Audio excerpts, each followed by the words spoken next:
kali ogamba otyo mulungi ali kubye mfuka samanya bampita Boniface Mezaya atanda ba subscribing twapenga ensonga tuzitambuliza ddala. Anyway, olutalo aluguse wakati wa Zahara Toto kukusane Tashi Hubby ayina ensonga zateeka mu maaso n'agamba nti gwe Zahara Toto tosobola kukola boti ndi boti eri omukyala. Ne Zahara Toto n'amugamba gwe Tashi gwekyali kafeke TV tolina kyongamba. Waliwo ebifaananyi oba screenshot ezize zitambula nga Tashi Hubby awoli message ye ni Zahara Toto n'amuddiza. Naye pannawo olutalo luno simanyi oba lwavudde ku ki naye kansuke nkuwe bino birabe then tudde kitiddako. Na message zemuli mukumpeza kito Tashi simanyi kuyomba kituufu. But then Tosobola Kuninya ku Mutwe dia. Tosobola. Oba muntegera bulungi abantu basirika not because baba basiru. Abantu basirika because they have the humanity. Baina abantu babo ba protecting. Nobera omunsingo gamba manga ananda batya kitegeera. Mama wange ananda batya yakuzangamba kino ne kino. Like bring people closer. Mama wange gena kulanga ndaba yamba abantu ayagala buli omu. She was a mother. So darling, mbadde nsaba oluso omuntu ayogera nga gwe bozovuma abantu abangi nga gwe bozomanyira buli omu. Sometimes accept when someone tells you this is going far. While omuntu azina commenting, now you're putting a fellow woman down. I'm telling a fellow woman that has been putting fellow women down every day. Bamuntegera bulungi. If you don't mean those muchimanyi kuva buto na posting anga hey come woman MP simanyi bichi that was when I was in my form 6, you understand. So sagala nyo muntu asaba kazi wansi. Naturally I do not want it. Si bakazi boka buli muntu yenna, but I just feel like there is something delicate about women. Nti omuntu akola bakushongo tuddo yimiridde ovuma Tashi. And abantu bamba tebalowooza mune bana abantu twogera naffe ne tusimatuka oba oyina script gye bakuwadde oyina mitwalo 2 abamuli obusente mitwalo 3 bakuwaddeyo ekyataano kuba munno because you are too cheap nodda ku muntu n'omukuba omwezi mulamba. You guys have made media really weird oba muntegeera. So please omuntu baba avuddeyo nze siti abivumo like you guys are telling me Tashi bajja kuvuma let her be ghetto. I'm not ghetto. I'm actually ghetto but actually siri babalik nga bwali. Let her know okuvuma abantu tekikufuula wakabi. The stuff I'm saying, hey, they're chasing clout on me. Simanya I get bookings. If you get overbooked one by the name Pisa. There is a young generation that wants to be like you. Bana kuigira coach kumanyira buli omu kuwairiza abantu. Bamuntegera bulungi. Naba mumwe booking anoda ku plane buno economy no linya nogenda nga tebagenda na kusasula because bakusasulidde akanyonyi. Abantu bomanyiranga mukwano ndiamwe takanga sikoze kintu kya kisiru. Kila okumanyira abantu. Nina post bampadde esinzo okunkomemba desigenda kwogera. Mbwera they are sharing men bring out receipts. Stop being local and babalik just because mwe babaka abasajja tujje mu butalo bwa bamalaya dia. You know mugenda nyine mugamba buli ali ku TV. Stop judging people be mutamanyi.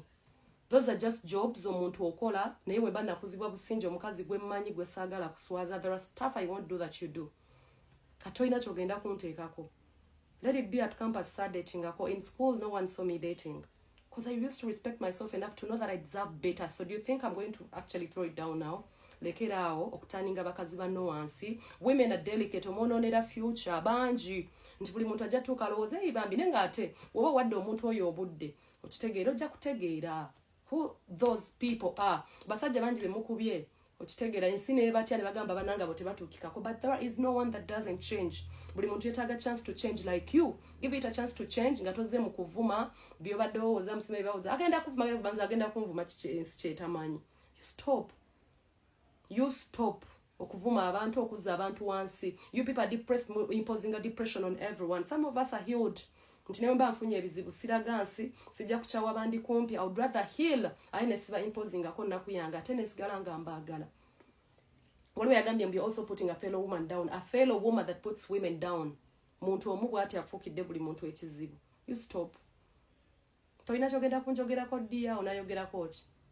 Mboyira munange bichi I'm too ghetto nakulira katwe naye ate nina amagezi okumanya nti omuntu nina abankuza abalina empisa abalina katonda. Kitegeera. We are all here to change lives, you know. We are all here to change our backgrounds. Nete tukikozesa mbola okuba ofunye obusente obutono obwogenda okufuna mu fuel for the day. Okole buli kya kisiru ovume buli muntu. You stop. Nze sikutya. If you mind me, abantu besinga okwagala abantu abali bold. I love Nuaji baby because she's bold. Sagalira ddala muntu addawo ne bakulinnya ku mutwe ne weeseso omuntu n'akumanyira enkyano jja n'osinika naye, you know, notamugamba namugamba just because oyagala bakubira obuyimba. Mind about tomorrow. There is life after tomorrow. abasinga bambuza lwaki oyagala nnyo alien mwagalako kimu kubeera bold nakuyigiriza industry yogana nti akamanyiro kabi mumanyira abantu you people mumanyidde bantu musudde bulamu bw'abantu you guys have imposed depression and made people get depressed toyina kyogenda kunziramu kintiisa mukwano siina nnyo data ali awo gogenda kwogera mbu nti naye owaali wali nensi tekujajenga people are trying to have empathy with you negwe kyokola buli lunaku kuvuma banno kukola bino sente butono bwe baba wabadde ate nze bwe sisobola kulya katoyina kyongamba tunakuwa obusente ne bakwadde emitwalo 2 nodda ku muntu n'omuvuma I'd rather eat sand before I do that siri perfect nange mulimu abantu maybe be hurting but I would not hurt someone intentionally obontegedde dia kyekitufuula ab'enjawulo kati bana kugambye tewali muntu agenda kumbuulirira nze omanyiro tekeyo musimanyi mu they share men bring that man out. How many men have you slept with? Can I even have a quota of them? If you looked around, wali ulideko mutashi simanyi yeye ase wantu bamwe obusente bwe byokulya stop that. Kila okubera nga bulida kikosubira nti byemukola buli omu byakola. You stop it. I only told you lekera okumanyira abantu era sijja kikyusa. Lekera okumanyira abantu toyina kyoli. You are normal. And you are a very beautiful woman omutyandi kwagadde. Niye okumanyira abantu kususse nze kinabadde ngamba. Nekirala chasing clout on you. Omuntu okunywa obwenge nalowooza mbu oli wattabbo nga bw'olowooza kikufuula owakabi. Chasing clout on you. Kuba ndi mukweyingiza na bintu bye sina beeramu. The clout I would chase, I would love to chase people like nga olaba Mag Kigoza bakazi abali inspiring. Sandi noonyezaako ku Babi Tungo, who wouldn't want to have a life like hers? Who wouldn't want to be inspiring like her? Chogamba tobyagala. It is okay to mess up, but there is always room for change other than being depressed and you impose it on everyone. You stop. Kitegeera. Njagala nnyo omuntu mubeere humble by the way abamanyi batera okukiwulira. Be humble niyo omuntu takumanyira no sirika you people. Mumanyidde abantu because basirika. Kitegeera. It is okay to talk back. Omuntu munnyonnyole. Gambe kinnumye nawe bata omuvumi oli ne wakuvuma biki kiraga amagezi ge na common sense ze ne gye yakulira. N'abaamukuza. We are different, darling. We are far different. Abamu mulina babufaani obuli awo bwe mutayigiriza mpisa. Obwakulira mu maka agali awo nga tebabayigiriza kumanya kituufu na kikyamu. That's why most of you have bandwagon. Mwagala abantu be mutayagala just because everyone is loving them. Learn to love people for them. Kyaba muli ba traitors. You know? Ate kisina toyina na kuwala na muntu. Nebo takkiriziganya naye tomuwalana. You people being on social media move abantu be mutamanyi because gundi amuwalana. How dense of you. Stop it. Let our generation grow up to Zemabega. Stop the bandwagon. Stop okuwolereza ebitalimu because you are fun. Kati omuntu omukulu obeerawo otya ng'owolereza nonsense. Who doesn't know? You stop. Let's have a generation that knows what is right and wrong. Woba osazeewo kwagala muntu mwagale. Nesi eyo cloud simanyi erererere muli awo mukola bya kito. You grow up, please. Please grow up.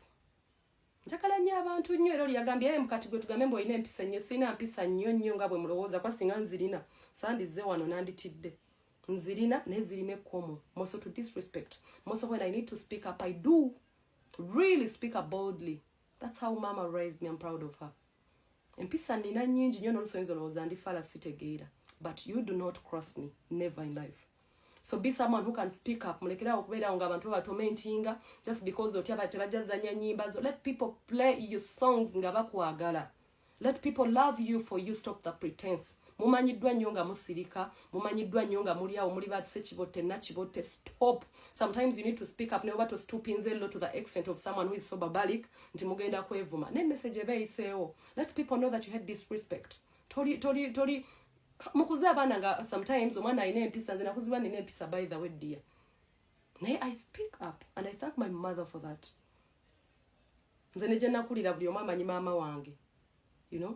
Teri yali amulabye nti oba okuva daddi waffe we yafamba alina different men. So I learned a lot from her. N'ebimu tubikola lw'aba mothers baffe, bazadde baffe. So what are your kids going to learn from you? Bagenda kuyigirako okuvuma buli muntu. Bagenda kuyigirako okumanyira buli muntu. You stop. Nze siri mukolereza Shamimu. You know? Kuba bambi naye, waliwo waasobya. But then standing on your platform, notandika okuzza munno wansi. A lot of people, I'm here because of different people. Bovayo n'ovuma n'okalabula. So this is going to be my last video. Echinzijeyo mbadde nagambye sigenda kwogera kintu kyonna because what I wanted to say I said it and I wasn't bitter or whatever ne because kinnuma omuntu omu n'ovuma banno olunaku lulamba enkya n'okomawo n'oluddako.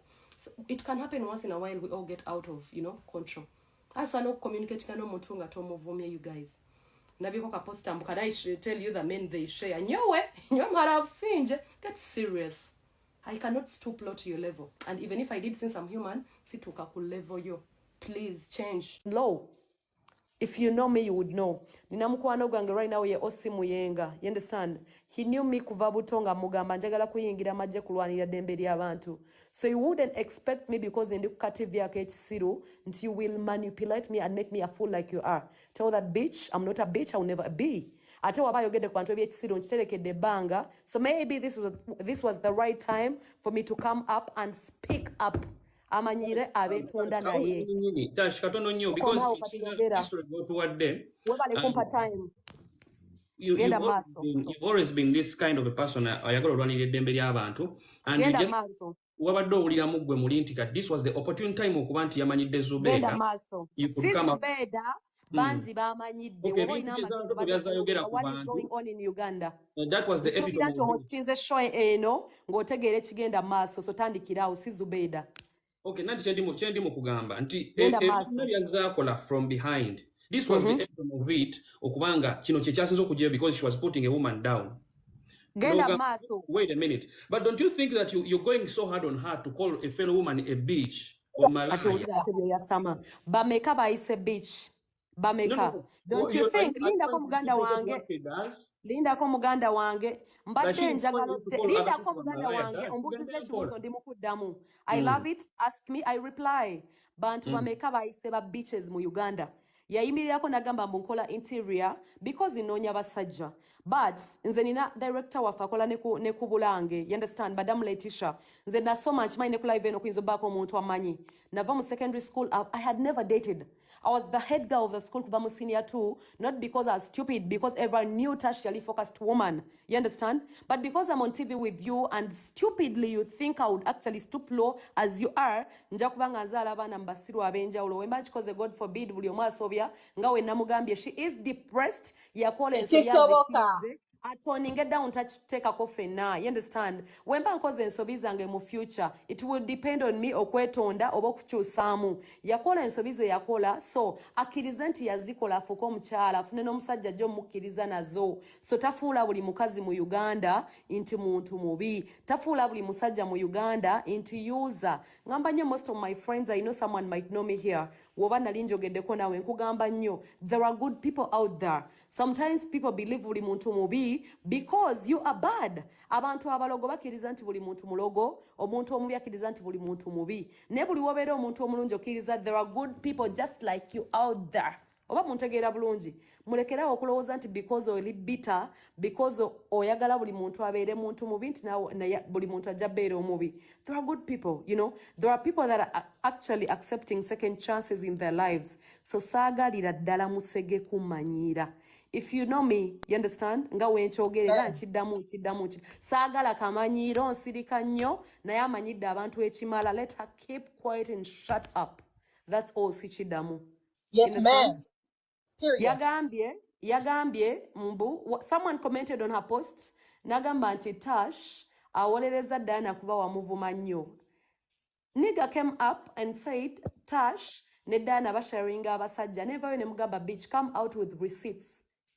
Oba muntegeera bulungi buli muntu amanyi sibeera nko mu bintu bya kisiru kumpangisiza kayumba. Some of them Zahara Toto nakula mulaba, by the way nakula mulaba nga ndi mu ssomero. Linda ko baby oli muganda wange gwampise ku live sandize aba YouTube abankubidde banji. My love, I love you Kiki kamale ensonga yange. You understand? So chenyizo bagamba this girl twakula banji tumwegomba nga ndaba muwala mulungi. You understand? Tusoma tukula olaba omuwala w'obuvunanyizibwa wakabi ku TV neno okulanze nganze takumanyi kikukwatako tamanyi kyamaanyi. First of all, munaku muzibu sijja kulimba. Nange ndi munaku. You understand? But, newoberanga munso ina kyolwanirira. Not ever allow omuntu okugula emitwalo 2 oba bukadde 5 ose munno wansi. You understand? Chekisinga okunnuma nze wano siri ku Shamimu. Omuntu yenna ategeera nga wagoberedde message yange. It is about stop disrespecting people, putting people down.